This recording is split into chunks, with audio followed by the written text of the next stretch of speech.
The M2 highway in Johannesburg has finally been closed between Crown Interchange and Maritzburg Street. Johannesburg Mayor Herman Mashaba recently announced that a portion of the M2 would be closed in order for structural defects to be repaired. The major revamp is set to continue until October. ENCA's Kylie Hlekumbalo is tracking the story and joins us now in the traffic. Kaya, tell us, how is it going?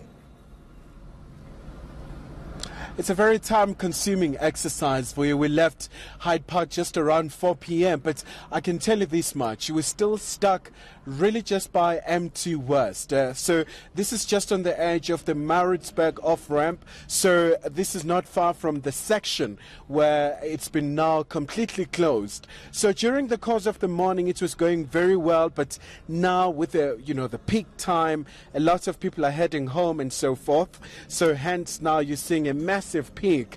But joining us as well is Tessa Adams from the JMPD. So Tessa, how should one cope if I'm really driving and, a lot of people do get a bit restless. So how does one cope?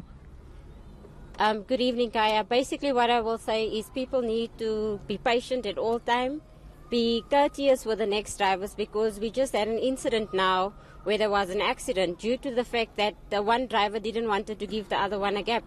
And I would like to advise our motorists not to be on their cell phones, because what we've seen this morning, a lot of motorists actually were busy texting on their cell phones. It's the area that you're actually using the off-ramp. You need to know what's happening, your surroundings, what is happening around you. So we would advise motorists, please look at your surroundings, what is happening, because in situations like this, smash and grab is possible. So please don't text and drive, don't be on your cell phones. We know in a situation like this, you might need the auntie or the lady to give you directions because you're not familiar with the area. But if you do that, do it hands-free, please.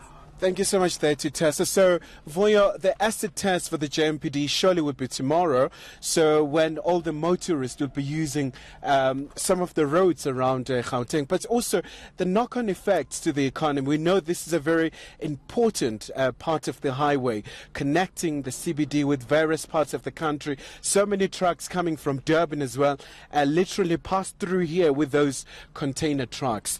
And of course, maybe just a brief recap. Be able to use some of the identified alternatives, like, of course, Maritzburg off-ramp, Anderson Street just along here in the Joburg CBD, but also try to make use of Main Reef Road and so many other roads that have just been designated for alternatives. And for more, you can always go to enca.com. So there's a very comprehensive layout that has just been designed for you. Very quickly, Kaya, before I let you go, apart from Tessa, who is with you there, Wayne Minard, when he was here last night, promised that there would also be a lot of JMPD officers strewn along the freeway to make sure that there aren't any unnecessary delays. They regulate traffic. Those who are much slower, going on much slower than they should, will actually be sort of told to,